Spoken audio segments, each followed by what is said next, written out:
Matapos mawala ng halos 3 linggo, nakabalik na sa Quezon City ang bride-to-be na natagpuan sa Pangasinan. Inihatid ng Quezon City Police ang babae sa kanyang bahay kaninang pasado 1:00 ng madaling araw. Sa kahilingan ng pulisya ay hindi na namin ipapakita ang kanyang mukha. Kahapon, sinundo ang babae ng kanyang kapatid at fiancé sa Sison, Pangasinan kung saan siya natuntun. Ang kwento raw sa kanila ng bride-to-be, nagkamalay na lang siya sa isang kalsada at naglakad hanggang makarating sa bayan ng Sison.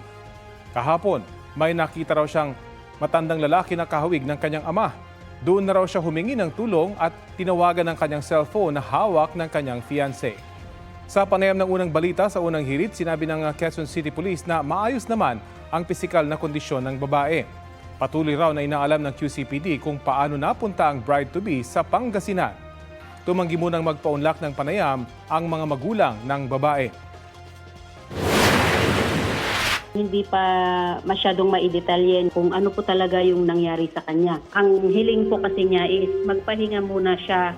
Wala naman daw po siyang ibang nararamdaman. Medyo nangihina lang siya at gusto niyang magpahinga.